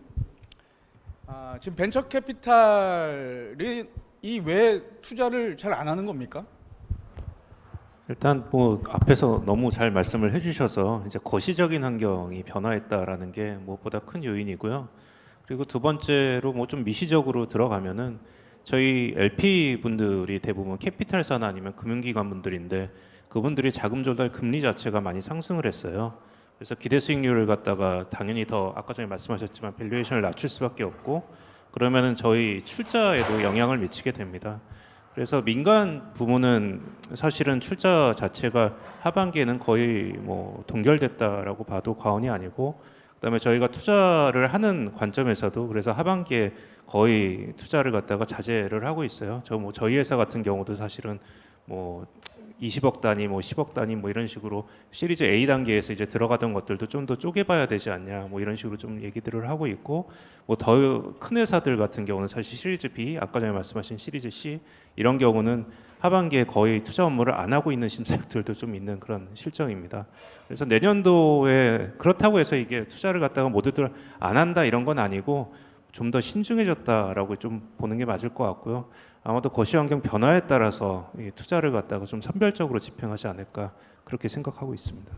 네, 벤처 캐피탈의 현황은 그렇고 시리즈 A 단계는 벤처 캐피탈이 지금 투자를 좀 하고 계시다고 말씀을 하셨는데 그러면 시드 단계에서 액셀러레이터들은 지금 현황은 어떤가요? 네, 이제 킹고 스프링 같은 경우에는 특히 이제 얼리 스테이지 중에서도 베리 얼리 스테이지 그러니까 뭐 예비 창업자 또는 법인도 없는 이 초기 창업자한테 투자를 하고 있는데 저희들이 볼 때는 이제 VC하고 좀 다른 게 AC는 LP들이 주 개인이 많거든요. 그러니까 개인의 아주 작은 시드 머니들 모아서 그걸 가지고 펀드를 조성하고 이렇게 투자를 하는데 저희들이 펀딩을 해보면은 그동안 계속 한 번도 빠짐없이 참여했던 개인들이 투자를 지갑을 탁 타기 시작했어요. 그래서 작년에 예를 들어서 한 10억 모으는 노력을 올해는 그 후에 뭐 한 3분의 1밖에 안 되는데도 LP 모집이 어려운 정도 상황이 되는 건 사실인 것 같아요. 근데 그렇다고 투자가 완전히 스톱돼 있냐? 그렇진 않은데 굉장히 보수적으로 바뀌었다 이렇게 볼 수가 있고요. 한편으로 보면은 약간 좀 다른 차원이 있겠습니다만 대나무가 이렇게 쭉 크다 보면 중간에 마디가 있잖아요. 마디가 있기 때문에 또 대나무가 더 깊이 크게 자랄 수가 있거든요. 그래서 저는 그렇게까지 비관적으로 안 보는 것도 있습니다. 뭔가 하면은 제가 지금까지 투자를 많이 해오고 있는데 최근에 우리 회사에 투자를 받으러 오는 그 스타트업들을 보면은 오히려 몇 개월 전보다는 굉장히 좀 단단해진 기업들이 와요. 무슨 말인가 하면 진짜 고수는 지금 투자하는 사람이라고 저는 생각을 합니다. 그래서 아주 얼리 스테이지나 시드 단계에서는 지금이 진정한 고수들이 나타날 때가 아닌가라는 생각도 하게 되고요. 또 지금 저희들은 어떻게 최전방에 있는 사람인데 스타트업계의 최전방이 엑셀러레이터입니다. 그래서 최전방에서 보면은 지금 진짜 선수들이 이제 나타나기 시작하는 게 되고 지금부터 한 1년, 2년, 길게는 3년 사이에 또 하나의 어떤 기회의 요인도 있지 않은가 저는 좀 오히려 좀 역설적으로 이렇게 보고 있습니다. 네. 지금 이제 벤처 캐피탈은 약간 좀 경색된 투자에 대한 보수적인 분위기고 액셀러레이터 시드 단계의 액셀러레이터 같은 경우에는 조금 더 공격적으로 하고 있다라는 말씀이고 저도 이제 액셀러레이터 와이너처 대표이기도 하지만 오히려 지금 더 투자 규모가 훨씬 더 늘어나고 있는 그러니까 시드 단계에서 지금 투자는 더 적기다라고 생각을 하고도 있습니다. 그에 반해서 사실 이렇게 스타트업 관련된 이 시장이 얼어붙게 되면서 창업자가 안 나오고 있다. 뭐 이런 이야기들, 그러니까 투자를 좋은 창업자한테 투자를 하고 싶은데 창업자가 안 나온다. 자, 우리 양현석 교수님 어떻게 사실은 가장 양질의 창업자를 보유하고 있는 데가 대학인데 그러면 지금 현재 상황과 어떻게 전망은 어떻게 보십니까? 우선 양질의 창업자를 보유하고 있는 게 대학이란 말이 굉장히 위로가 되네요. 네. 여기 이제 많은 교수님들이 그 창업 관련된 교육하고 있는데 굉장히 우리 신진호 회장님 저 말을 박수 한번 좀 드리면 어떨까요? 자, 왜 제가 이런 말씀을 드리냐면 신진호 회장님이 엑셀러레이터라고 하는 아주 독특한 VC 경험을 갖고 오랫동안 하셨어요. 제가 회장님한테 묻고 싶습니다. 회장님, 만약에 회장님이 지금 엑셀러레이터 회사를 하는데 예비 창업자로 대학생들만을 대상으로 열심히 인큐베이팅을 해서 시드 투자를 하시고 VC 투자를 받는 거를 당신 회사의, 그러니까 회장님 회사의 주업 미션으로 가져가라. 네. 라고 한다면 우리 회사는 잘 버틸까요? 저희는 실제로 예비 창업자 대학생들 많이 대상으로 교육도 하고 그들을 창업도 시키고 시드 투자도 하고 VC에 연결하기도 합니다. 예, 제가 질문이 좀 잘못된 것 같은데요. 신진호 회장님이 그래서 회장님을 하신 것 같고요. 아마도 저도 엑셀레이팅을 경험해봤지만 그걸 버텨낼 엑셀레이터들은 많지 않을 겁니다. 솔직히 우리 정진동 아마 엑셀레이터 분은 저의 말에 공감할 건데요. 저는 오히려 대학에 있으면서 창업자 입장에서 보면 이 세 분의 이 소위 빙하기라고 하죠. 이 추위를 부럽습니다. 대학의 창업자들은 이 추위를 느끼고 싶습니다. 실제로는. 무슨 얘기냐면 그럼 과연 호황 시기에 대학으로 출발한 예비 창업자들이 우리 신진호 대표님을 만난 사람 말고 얼마나 많은 사람들이 우리 그 시드 투자와 VC 투자의 대상이 됐을까요? 사실은 조금 더 투자 대상의 범위가 늘어나도 대상이 바깥에 있습니다. 빙하기가 되면 더욱더 대상에서 멀어지게 됩니다. 근데 그렇게 되다 보니까 이 예비 창업자라는 사람들이 분명히 이 창업 생태계의 기본 출발점인데 이 생태계에 물과 기름처럼 저희들이 떨어져 있습니다. 저희는 이 메인스트림에 들어가고 싶습니다. 왜 못 들어갈까? 짧게 이제 얘기를 하면 결국은 우리 저 VC 분도 계시고 여기 우리 엑셀레이터 계시지만 결국 많은 돈을 검증되거나 좀 스케일업 단계에 있는 투자에 돈을 넣을 수밖에 없습니다. 규모상 그죠?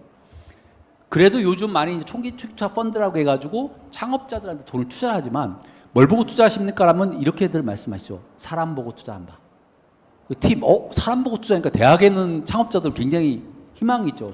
근데 한 가지 말을 더 나가면 어떤 사람일까요? 봤더니 경험을 가지고 미래의 시장을 좀 바꿔볼 만한 그런 큰 비전을 가진 사람을 아마 다 찾으실 거예요. 자, 이 말에 사실은 대학이 그럼 하고 있는 방향이 어떠냐라고 보면 대학 예비 창업자들과는 상당히 거리가 있는 말입니다. 그러니까 말하자면 같은 창업을 얘기하는데 대학에 있는 창업자의 언어와 투자자의 언어가 완전히 다르다는 겁니다. 같은 한국말인데 여기는 고급 한국어를 쓰고 있고요. 우리는 15세기 한국어를 쓰는 것 같다는 생각이 들어요. 서로 언어가 다르고 접근놀이가 다릅니다. 왜냐하면 대학에 있는 창업들이 지금 가만히 보면 교육부도 나서서 하고 있고 굉장히 많은 창업들, 그러니까 좀 이렇게 경험이란 단어를 어떻게 보냐면 대학에서는 학점 따고 휴학하고 군대 가고 뭐 창업 동아리하고 굉장히 뭐냐면 뭔가 열공하는 분위기로 접근하거든요. 마치 취업 공부하듯이. 근데 열공을 한다고 해서 과연 투자자들의 그 눈에 들어갈 수 있을까? 경험을 쌓아야 되는 실증을 해야 되는데 사실은 어떤 면에서는 대학에 지금 저도 있지만 대학은 절대 창업을 가르쳐서는 안 되거든요. 창업은 가르치고 배우는 내용이 아니라 이 창업자가 스스로 깨닫고 느끼게 해줘야 되는데 그러려면 도전을 하게 해줘야 되거든요. 근데 그런 실습의 형태의 창업 교육이 사실은 대학에 있는 자원만 갖고는 어렵습니다. 그래서 사실은 좀 괴리감이 있다는 표현을 쓰고요. 아까 말했던 것처럼 그래서 이 사람들을 끌어들이려면 창업자들한테 대학에 있는 창업자들한테 너희들이 노력을 하면 2, 3년 내에 메인스트림에 들어갈 수 있다는 길과 희망을 열어줘야 되는 교육 플랫폼이 필요합니다. 근데 그게 없다는 거예요, 지금. 그래서 저희들은 두 가지를 저는 제안하고 싶습니다. 하나는 그 역할을 뭐냐면 선도 우리 투자가들 역할이 좀 해야 돼. 투자가들한테 이거 하라고 하면 아까 말했던 가성비 안 나와요. 이거 하다가는 망하거든요. 시장의 실패 영역입니다. 대학에 있는 교수님들이나 저희가 해야 될 역할은 시장 사람들을 끌어들이는데 시장 사람들과 언어가 통하게 만들어줘야 되는데 그 언어 중에 하나가 지금 하고 있는 방식의 벤처 방식의 창업 접근을 좀 애들한테 안 시켜야 돼요. 아이디어와 기술 갖고 솔루션 만들어 갖고 잠깐만 매출 일으키고 고용 일으키는 절대 창업자들, 대학 출발 창업자들 할 일이 아니거든요. 오히려 스타트업, 오늘 저 이 말이 되게 좋습니다. 벤처기업이라는 말 빠지고 스타트업인데 스타트업과 벤처기업은 완전히 다른 패러다임이라고 보거든요. 스타트업이라는 것은 결국은 어떤 기술이나 아이디어 그 중요한 게 아니라 학생들로 하여금 예비 창업자들로 하여금 도메인을 이해하고 사업기와 프로블럼을 찾게 만드는 그 시간이 필요하거든요. 그리고 거기에 피딩을 하고 그리고 경험을 쌓게 하는 영역이 필요한데 이거를 가이드해 줄 사람 이런 걸 스스로 애들이 자기주도 학습할 수 있게 하는 방식 이런 것들이 좀 대학에 들어오고 있는데 이런 것들을 좀 선배 기업가와 대학이 협업을 해야 된다는 거 하나 하고 정부한테 부탁하고 싶은 건요. 지금 아마 초기 창업 패키지와 예비 창업 패키지를 하고 있습니다. 근데 초기 창업과 예비 창업 패키지가 다 문제가 뭐냐면 경험 있는 사람들이 독식하거든요. 거기에 저도 저희 대학도 하고 있습니다만 순수하게 대학생이 될 확률이 거의 없어요. 그럼 대학생들한테 별도의 체력이 필요하다는 겁니다. 문제를 찾고 솔루션을 해보는 마음껏 실패를 좀 해보게 해야 될 것 같습니다. 돈 사이즈를 줄이고 500만 원에서 3천만 원 정도 사이즈 줄여서 대학생 제비 창업자들이 하는 예비과 초기 창업 패키지를 만들어서 이들에게 많은 기회를 줘서 3번까지는 실패를 해봐라. 그리고 그 실패의 경험을 쌓아라라는 얘기를 해주면 메인스트림에 들어갈 수 있는 기회가 있을 것 같고요. 또 하나 부탁하고 싶은 거는 지금의 벤처기업과 기성세대가 못하는 것 중에 하나가 있습니다. 지금에 있는 우리 뭐 청년 창업자들이 되게 잘하는 게 뭐냐면 외국어에 대한 두려움이 좀 없습니다. 이제 영어 잘합니다. 그래서 저는 결국은 우리가 제가 하나이글스가 고향이 대전에서 왔거든요. 하나이글스 하면 막 그냥 답부터 안 나오고 보살님들이에요. 근데 중요한 건 뭐냐면 우리는 유현진을 주목해 봐야 됩니다. 유현진이가 지금도 하나 있었다면 아마 정말 그 엄청난 가치 하락이 있었을 겁니다. 글로벌로 갔거든요. 결국은 저는 지금에 있는 예비 창업자 학생들한테 그런 실습형 교육, 실패하는 교육과 함께 글로벌로 갈 수 있는 준비. 그래서 제일 중요한 게 글로벌 비즈니스 잉글리시. 아까 우리 김동관 선생님 뉴욕에서 하겠다고 했지만 그런 도전할 수 있게 제가 중요한 게 영어를 좀 더 강화하는 영어 교육, 비즈니스 잉글리시를 강화하면서 그런 실습을 한다면 최현희 박사라는 산업은행에서 나온 통계를 보면요. 이 비참한 빙하기 시대에 기존에 있는 기업에 팔로우를 하지 않고 새로운 투자를 찾는다고 하더라고요. 투자가들이. 그런 거를 할 수 있는 루트가 좀 되지 않을까 해서 저는 좀 그런 유인이 좀 패러다임의 전환이 필요하지 않나라는 생각을 조금 뭐 또 발언할 기회가 없을 것 같아서 좀 했습니다. 네, 솔루션까지 좋은 말씀을 해주셨습니다. 자, 이제 시간이 거의 다 돼서 이제 정리하는 의미로 우리 김동관 의장님 그 솔루션을 이제 좀 제시를 해주셔야죠. 아까 이제 솔루션 어떻게 이런 상황에서 이렇게 스타트업은 어떤 방향성으로 가야 될까요? 글쎄 뭐 제가 어떻게 솔루션 근데 그런 생각을 좀 해본 적이 있어요. 벤처 사업가, 스타트업 뭐 창업가 그리고 스타트업에 다닌다, 벤처 기업에 다닌다. 저 환상이 있지 않으세요, 여러분? 그러니까 이미지가 있죠. 대기업보다는 훨씬 더 뭐라고 하나요? 자유롭고 위계도 없고 다 님으로 불러지고. 근데 현장에 가면 그 리얼이지 환상은 없죠. 그래서 저는요 언젠가 몇 년 전에 이런 얘기를 딴 데서 한번 한 적이 있는데 아니 우리나라는 어떻게 다 벤처기업 가고 다 스타트업입니까? 저 장사하는데요 하는 사람은 왜 없을까요? 저는 뉴욕에서 2006년도에 창업해서 2008년도까지 제 비즈니스를 했는데 저는 당시에 단 한 번도 제 사업합니다라는 얘기를 해본 적이 없습니다. 단 한 번도 창업했습니다라는 얘기를 표현해 본 적도 없고요. 저 그냥 비즈니스 하는데요. 그걸 한국말로 하면 저 장사하는데요. 라고 표현하죠. 제가 굳이 창업의 생태계나 벤처 생태계를 뭐 폄하하거나 뭐 그런 차원이 아니라 그 말 안에 들어가 있는 게 무엇인지에 대해서 한번 본질을 잘 생각해 봐라. 생태계를 만들어야 되고 뭐 플랫폼을 만들어야 되고 우리 모든 스타트업 씬 모든 창업자들 모든 벤처기업이 다 플랫폼을 만들 수 있을까요? 안 될 겁니다. 오늘 우리 청바지를 입고 있죠. 그죠? 저도 참 오랜만에 청바지를 입어봤는데 굉장히 어색하더라고요. 예, 진을 입긴 입지만 이렇게 청색으로 되어 있는 청바지를 거의 몇 년 만에 처음 입어본 것 같아요. 저도 우리 신 회장님처럼 잘 안 어울린다고 생각했나 봐요.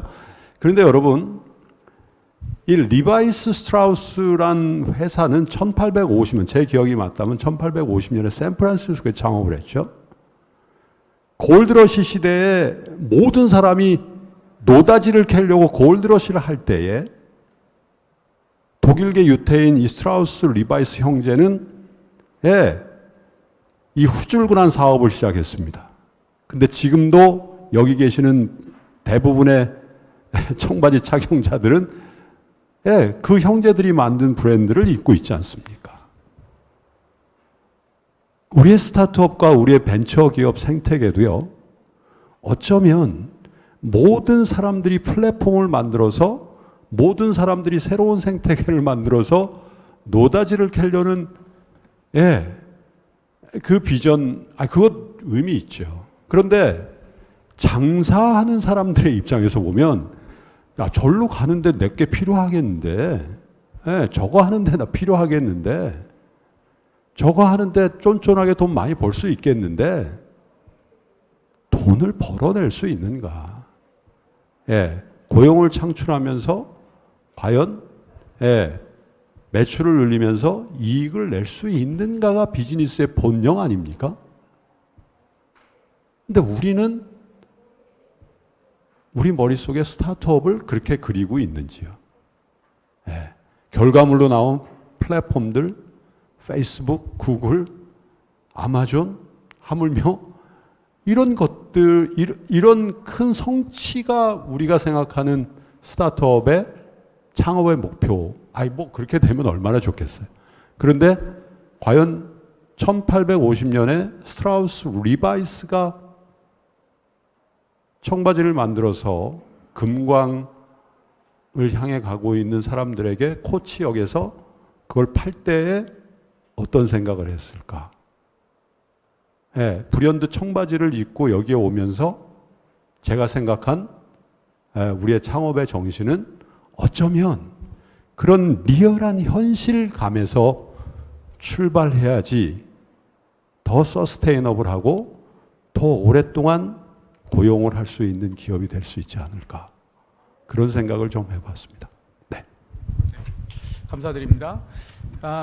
마지막 발언을 좀 최 대표님한테, 지금 현장에서 스타트업을 가장 많이 만나시고 계신 분인데 이 빙하기를 극복하고 살아남을 수 있는 스타트업은 어떤 스타트업일까요? 예. 사실 이제 스타트업이 할 수 있는 방법은 어떻게 보면 좀 심플한 것 같아요. 뭐 첫 번째는 이제 김동완 의장님께서 말씀하신 것처럼 정말 매출을 이제 최대한 이제 극대화한 기업이죠. 그래서 이제 닷컴 버블 때 이제 오버추어라는 기업이 이제 처음으로 온라인 광고 씬에서 이제 혁신적인 이제 비딩 형태의 이제 굉장히 과금력 강한 그런 비즈니스 모델을 내놓았는데, 그게 사실 이제 워낙 그때 장이 어렵기 때문에 나온 아이디어인 것 같기도 해요. 그래서 좀 저희 스타트업 회사들이 굉장히 이제 창의적이고 공격적으로 좀 과금력 강한 BM을 만들어야 되고요. 또 두 번째는 사실 비용적인 측면에서 굉장히 이제 절감을 하는 거죠. 그래서 뭐 인건비라든지 좀 개발자 연봉이라든지 이것도 어느 정도 정상화가 될 필요가 있지 않을까, 그렇게 생각을 하고요. 뭐 광고비라든지 여러 가지 측면에서 최대한 효율적인 절감을 모색해야 합니다. 그리고 마지막은 사실 IR을 그래도 최대한 잘 해보는 거죠. 뭐 이제 몸값도 떨어지고 이제 규모도 많이 줄긴 하겠지만, 그럼에도 불구하고 좀 창의적으로 그 자금 조달할 수 있는 방법을, 그래서 뭐 예컨대 뭐 이제 지분 투자라면 가장 뭐 좋겠지만, 그거 외에 아니더라도 좀 부담 적은 대출이라든지 이런 좀 금융적으로 이제 도움 될 수 있는 거를 모색해야 된다고 생각을 해요. 어떻게 보면 그래서 굉장히 심플한 건데 매출 최대한 올리고 이제 비용 최대한 줄이고, 그리고 이제 IR을 그나마 이제 제한적 환경에서 잘 하는 거, 이 세 가지를 잘 하는 기업들이 살아남고 더 크게 성장하지 않을까, 그렇게 조심스럽게 생각해 봅니다. 자, 이제 마지막 질문입니다. 투자 두 분께 질문할게요. 어떤 기업에 투자하실 거예요? 향후 6개월 동안. 백승재 대표님. 너무 광활한 질문이라 사실 회장님도 투자자시면서 이런 가혹한 질문을 저한테. 예, 일단 저는 요새 만나 뵙는 분들한테 그렇게 얘기를 해요. 저희 한동안 투자 안 할지도 몰라요라고 얘기를 하고요. 근데 두 번째로 이제 그렇다고 뭐 투자를 갖다 쉬는 건 아니니까 뭐 밑에 심사역들한테 얘기할 때는 이렇게 얘기를 합니다. 첫 번째로 런웨이를 3년은 가져가는 기업을 봐라라고 얘기를 해요. 그래서 매출이나 아니면 현금 흐름이 충분히 보장이 되고 아니면 적어도 저희가 투자를 할 때 한 3년 정도는 저희가 후속 투자로 확실하게 밀어줄 수 있는 그런 기업, 그리고 함께 들어갈 수 있는 멤버들이 아주 탄탄한 기업, 그런 기업들을 갖다 보수적으로 보자라고 얘기를 하고요. 그래서 그런 기업들을 선별을 할 때 예전보다 훨씬 더 파이낸셜 프로젝션을 세게 봅니다. 그래서 그 엑셀 한 장에서 시작해서 거꾸로 IR을 갖다가 진행하는 형태도 많이 얘기를 해요. 그래서 앞에 옛날에 뭐 비전이나 이런 부분들도 상당히 중요했지만 지금도 중요하다고 생각합니다. 이 벤처는 사실 스케일업이 그 가장 중요한 생명이기 때문에 그런 비전이나 그런 창업자의 넓이 그리고 깊이 이런 것들을 되게 상당히 세게 보지만 옛날하고 달리 또 가혹하게 또 하나 더 얼마만큼 현금을 창출하고 그걸 통해서 자기의 어떤 비전을 갖다가 현실화할 수 있느냐 그 능력도 한 번 더 검증을 하게 될 것 같아요. 네, 정진동 대표님. 원래 캄캄하다고 눈을 감고 있으면은 정말 아무것도 안 보이지만 이렇게 어려울 때일수록 자세히 보면 반드시 기회가 있거든요. 그래서 저희들이 뭐 금년에 투자를 뭐 더 계속 할 텐데 저는 딱 한마디만 드리겠습니다.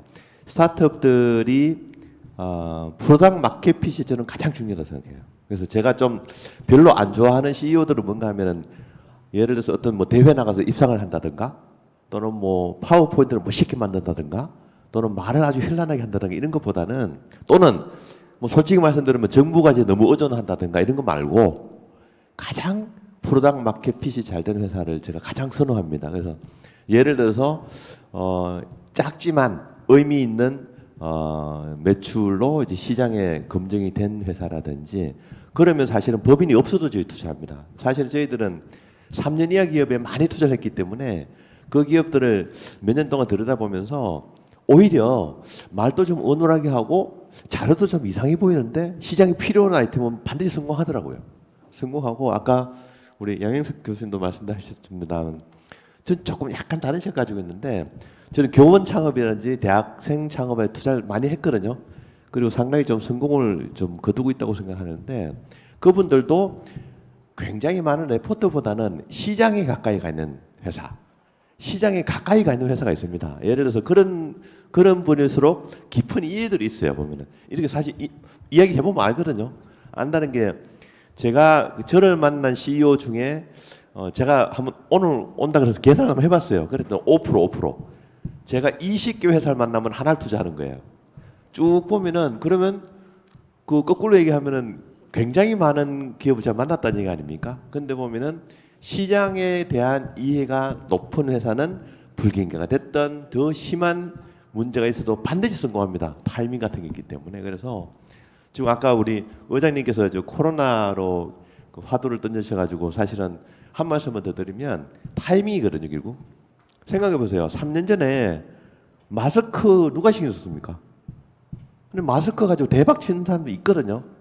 그러면 코로나가 지금 거의 끝나가는데 그 다음에 시장이 원하는 건 뭘까? 시장이 과연 뭘 원할까에 대한 깊은 고민을 하는 회사, 그런 회사에 저희를 투자할 거고 또 성과를 올릴 것입니다. 그리고 항상 미스매칭이 있습니다. 저희들 투자를 하고 싶고 재원도 있어요. 기업을 찾고 있어요. 기업은 반대거든요. 그러면 스스로 많이 알리고 IR 한 번 실패했다고 실망하지 말고 제가 5% 투자한다 그랬잖아요. 그러면 거꾸로 20번 IR 해야 투자 받는 거예요. 절대 지치지 않는 그런 파이팅하는 스타트업이 우리나라를 이끌고 가지 않을까 이렇게 생각합니다. 네, 감사합니다. 시간이 짧아서 아쉬운데 이것으로 토론을 마치고요. 세션 1은 바로 이 자리에서, 세션 2는 8층, 세션 3는 지하 1층으로 이동해 주시기 바랍니다. 자, 지금까지 정말 멋진 주제 발표해 주신 김동완 의장님과 백승재 대표님, 정진도 대표님, 양영석 교수님, 최용식 대표님 토론 감사드립니다. 박수 부탁드릴게요.